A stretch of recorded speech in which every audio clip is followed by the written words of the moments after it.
Waalaikumsalam warahmatullahi wabarakatuh. Kami dari mahasiswa Manako bahasa Inggris semester 6 ingin mewawancarai Ibu terkait ingin bertanya terkait TK Asia ini. Kalau untuk penerimaan siswa baru itu kuota yang diterima itu di TK ini itu minimalnya berapa, Bu? Oke. Terima kasih pertanyaannya, Dek. Ya, karena ini adalah tahun ajaran baru ya. Tahun ajaran baru di mana kita sudah selesai menamatkan dan sekarang proses penerimaan, khususnya pengembalian. Karena kalau untuk formulir keluar, alhamdulillah bukan juga kita tutup, tapi kita sudah mulai batasi, mengingat kuota yang akan kita terima itu kurang lebih 150 sekian. Karena anak-anak yang tinggal atau anak-anak yang naik kelas itu sekitar 60-an. Jadi menutupi siswa yang baru itu kita hanya menerima sekitar 150-an sekian.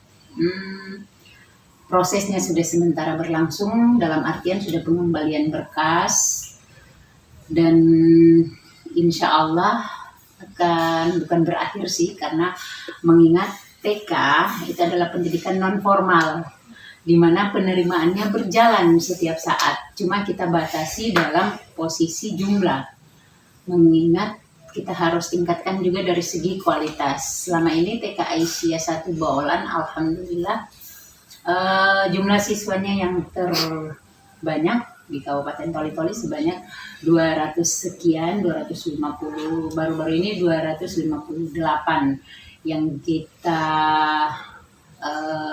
luluskan yang memenuhi syarat untuk usia SD itu sekitar 100-an sekian. Jadi ya seperti itu, dari tahun ke tahun kita berusaha untuk memberikan yang terbaik untuk outputnya supaya mereka minimal bisa mengenal, bukan mampu tapi mengenal huruf dan angka.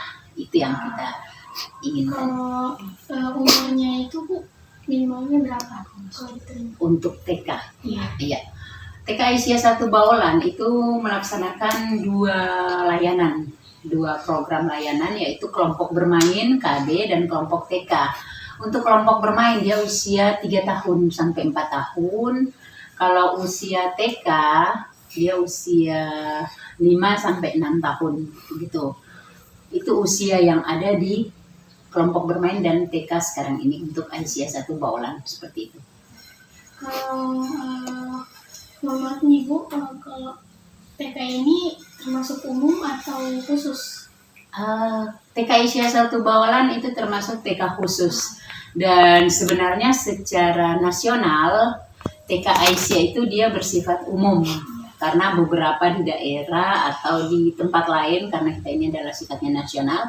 Kalau di tempat lain yang hasil kunjungan kami, wisata belajar kemarin, itu ada beberapa yang non-muslim, berarti dia bersifat umum ya. Nah, cuman kalau di kabupaten kita, khususnya Kabupaten Toli-Toli ini, Kecamatan Baolan, itu karena ada beberapa TK khusus, baik dia Kristen, Buddha seperti Dhamma Rajasa, terus kita yang Muslim, jadi perbandingan antara jumlah lembaga dan jumlah pelayanan lembaga itu serta jumlah siswa itu masih bisa tertampung di TK-TK yang lain, TK khusus dalam artian TK keagamaan.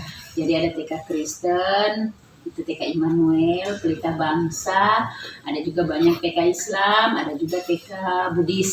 Jadi ya khusus untuk TK Asia 1 Baolan selama ini kita sifatnya khusus Muslim, gitu.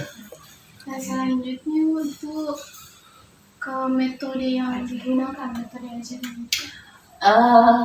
Memasuki era kurikulum merdeka, kita sudah masuk, kita sudah mengisi platform belajar, itu kita masuk di kurikulum merdeka belajar. Kita menggunakan beberapa metode. Iya. Untuk kurikulum merdeka sekarang ini, metode yang paling sering kita gunakan yaitu praktek langsung, di mana anak yang lebih kita aktifkan dalam kegiatan proses belajar. Jadi anak yang menentukan dia mau apa, dia mau di luar, dia mau di dalam, yang pasti masih terkontrol. Dia ingin pembelajaran yang bagaimana pastinya itu terkontrol dengan baik. Mungkin seperti itu. Untuk materinya itu Bu, ya sama kalau maksudnya untuk materi itu sama kalau Ada pembagian. Pak, atau bagaimana? Materi-materi kita yang kita gunakan dia berbentuk tematik. Nah, dia tematik, dia ada beberapa tema baik di semester 1 maupun semester 2. Untuk anak usia dini, usia TK, tematik yang kita gunakan yang pertama yang paling dekat dengan dirinya sendiri. Katakanlah tema aku. Aku itu adalah diriku sendiri. Aku akan berinteraksi dengan teman sebaya saya, dengan keluarga saya, dan dengan lingkungan. Itulah aku. Itulah tema-tema yang kita gunakan yang utama itu yang terdekat dengan anak. Jadi dia sifatnya tematik, dari tema aku beranjak ke tema keluarga, dari keluarga dia beranjak ke tema lingkungan, dari tema lingkungan itu dia lebih meluas lagi sampai dia ke tema yang lebih besar, katakanlah tema alam semesta gitu. Kalau menurut Ibu kesulitan dalam mengajar anak-anak ini seperti apa? Menurut pandangan Ibu? Aduh, anak adalah emas bagi kita. Dengan usia mereka itu adalah usia emas yang dimana mereka itu pasti cepat meniru. Dan dengan dia cepat meniru, anak-anak itu cepat meniru, makanya kita selaku pendidik, kenapa saya sampaikan kita pendidik, kita bukan pengajar, kita pendidik. Beda loh pengajar sama pendidik ya. Pendidik itu memberikan contoh mulai dari 0 sampai sekian. Sementara pengajar hanya memberikan mengisi akademisnya anak. Jadi dengan usia itu bukan sulit sih. Kita menjadikan mereka itu sebagai teman, bukan sebagai murid. Makanya metode yang semua lembaga kelompok, baik dia kelompok bermain maupun dia usia TK, metode-metode yang kita gunakan itu bermain seraya belajar. Nah, mohon maaf, bukan bermain sambil belajar. Nah, saya luruskan sedikit kenapa saya katakan seperti itu.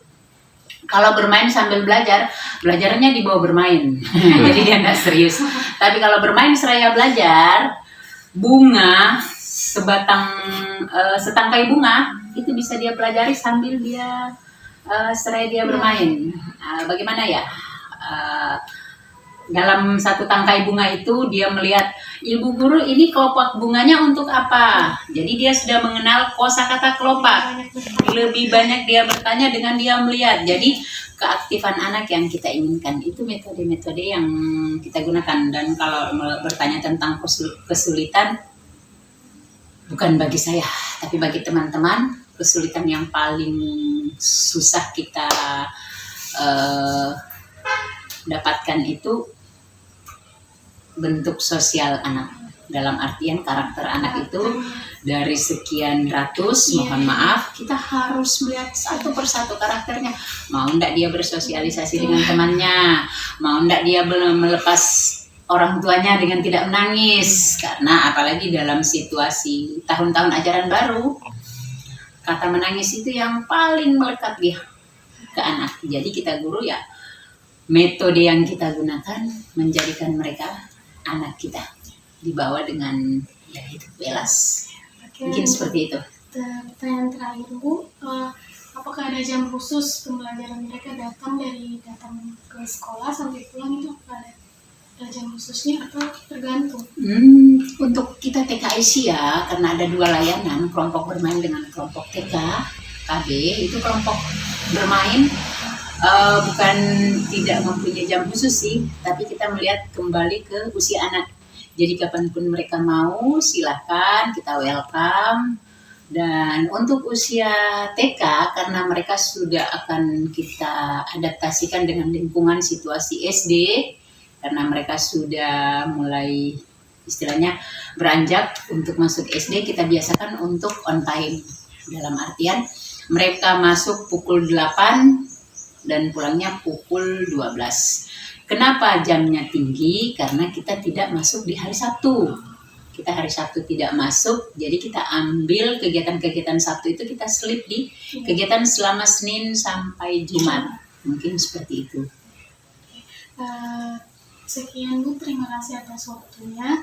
Mengucapkan Assalamualaikum warahmatullahi wabarakatuh. Waalaikumsalam warahmatullahi wabarakatuh.